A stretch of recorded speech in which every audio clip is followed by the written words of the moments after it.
नमस्कार मित्रों, आज की कहानी है सास को हुआ अपनी गलती का एहसास। राधा जी एक आम मध्यम वर्गीय परिवार की मुखिया थी। वे अपने बेटे शुभम और बहू मनीषा के साथ रहती थी। एक बेटी सीमा थी जो कि शादी के बाद अमेरिका में बस गई थी। राधा जी के पति की मृत्यु बहुत पहले ही हो चुकी थी। शुभम और मनीषा की शादी को 5 साल हो गए थे, लेकिन अब तक उनकी कोई संतान नहीं थी। राधा जी की बहू मनीषा भी जॉब करती थी, जो कि राधा जी को बिल्कुल भी नहीं सुहाता था। वे जल्द से जल्द दादी बनना चाहती थी, लेकिन मनीषा और शुभम यह अच्छी तरह से जानते थे कि अभी मनीषा का जॉब करना कितना ज़रूरी था। राधा जी अपने बेटे शुभम से इस बारे में बात करती तो शुभम किसी न किसी बहाने से बात को टाल देता था। इसलिए वो मनीषा को ही परेशान करने के बहाने ढूंढती रहती थी ताकि वह अपनी जॉब छोड़ दे। और अभी कोरोना काल में मानो उनके मन की मुराद ही पूरी हो गई। हालांकि वे दिल की बुरी नहीं थी, लेकिन पोते की चाह में वो ना चाहते हुए भी ऐसा कर जाती थी। अपनी हम उम्र सहेलियों को दादी बनते देखकर उनका मन दुखी हो जाता था। उस दिन भी घर में ऐसा ही हुआ। ऑफिस में काम की वजह से मनीषा देर तक सोती रही और राधा जी को अच्छा खासा मौका मिल गया। ये क्या बहू, अभी तक सो रही हो? पता है सुबह के 10 बज गए हैं। सुबह में बेचारा कब से ऑफिस के काम पर लग गया है और तुम हो कि अभी तक सोई पड़ी हो। चलो अब उठकर सबके लिए नाश्ता बना लो। मुझसे कुछ हो नहीं पाता, वरना मैं तुम्हारे भरोसे कभी न रहती, खुद ही सब कर लेती। सॉरी माँ जी, वह देर रात तक काम चलता रहा, सुबह ही सो पाई थी, इसलिए समय का पता ही नहीं चला। आप चलिए, मैं अभी जल्दी से आती हूँ। हाँ ठीक है, मेरा कुछ नहीं, पर शुभम का देख लो, उसे कुछ चाहिए तो नहीं? कब से उठा है बेचारा। हे भगवान, मुझे जल्दी से ठीक कर दे ताकि मैं ही अपने बेटे का ध्यान रख सकूं, राधा जी ने नाटकीय अंदाज में कहा।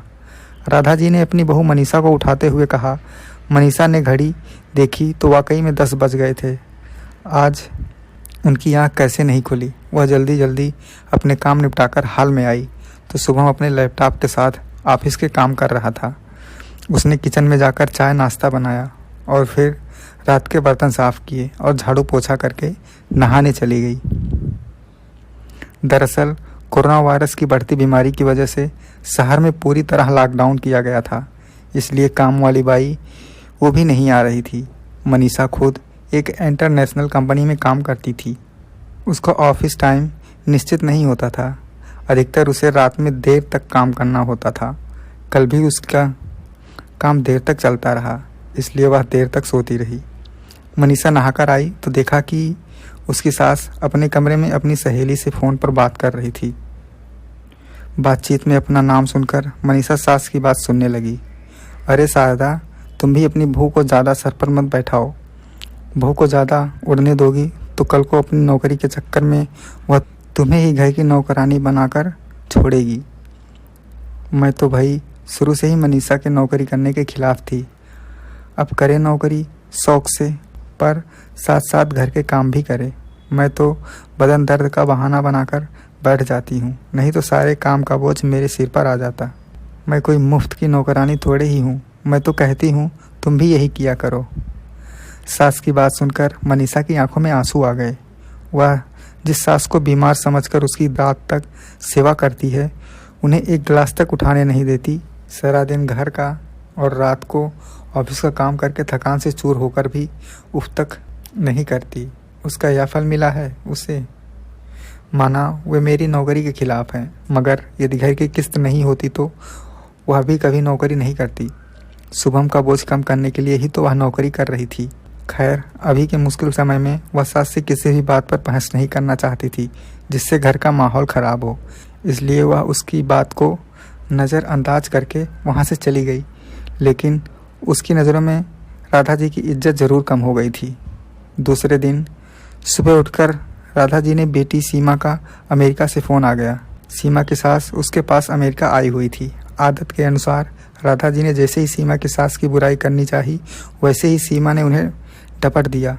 माँ, आप बिल्कुल भी माँ जी के बारे में अनाप शनाप नहीं बोलेंगे। पता है आपके चक्कर में आकर मैंने उनके साथ कितना बुरा व्यवहार किया था, लेकिन आज मुझे उनकी कीमत पता चल गई है। तुम तो उनके यहाँ आने पर कितने खिलाफ थी, मगर आज अगर वे यहाँ नहीं होती ना माँ, तो ना जाने हमारा क्या हाल होता। तुम्हें तो पता ही है ना कि मेरा नौकरी कितना करना ज़रूरी है। कोरोना ने यहाँ भी ऐसा कहर ढाया है कि घर से ही सब करना पड़ रहा है। किट्टू का बेबी केयर सेंटर भी बंद है। मैं और राजेश फुल टाइम बिजी रहते हैं। ऐसे में माँ जी ने अकेले ही किट्टू के साथ साथ पूरे घर का सारा काम संभाला हुआ है। मुझे कुछ भी नहीं करने देती हैं। अगर वे नहीं होती तो माँ हमारा क्या होता है, यह सोचकर ही रोंगटे खड़े हो जाते हैं। सच में माँ वे कोई साधारण महिला नहीं है, बल्कि वो मेरे लिए तो देवी के समान है। मेरे इतना अपमान करने के बावजूद और सीमा रोने लगी। उसने फ़ोन काट दिया। सीमा की बात सुनकर राधा जी की आंखें भर आईं। उन्हें अपनी भूल का एहसास हो गया। मनीषा तो वाकई उनका कितना ख्याल रखती है। उनकी कड़वी से कड़वी बात का भी बुरा नहीं मानती, उल्टे जवाब भी नहीं देती है। वाकई अभी का समय तो एक दूसरे को हौसला देने का है, सारे गिले शिकवे भुलाकर एक दूसरे की मदद करने का है। तो फिर वे स्वार्थ में कैसे अंधी हो गई थी, इतना कैसे गिर गई थी कि ऐसे मुश्किल समय में अपने ही परिवार की सहायता नहीं कर सकती। उन्होंने उसी समय मनीषा को बुलाकर उसके सिर पर प्यार से हाथ फेरते हुए कहा, मनीषा, आज से घर के कामों की आधी जिम्मेदारी मेरी रहेगी। मैंने आज तक तुम्हें जो भी कहा और किया उसके लिए सॉरी। चलो अब तुम जाकर आराम करो, खाना मैं बना लूँगी। इधर सास का बदला हुआ स्वरूप देखकर मनीषा की भी आंखों में खुशी के आंसू आ गए और अपनी सास के प्रति उसके मन में फिर से पहले वाला सम्मान वापस आ गया। शायद हमारे जीवन में मुश्किल समय आता ही इसीलिए है कि हमें एक दूसरे की अहमियत का पता चले।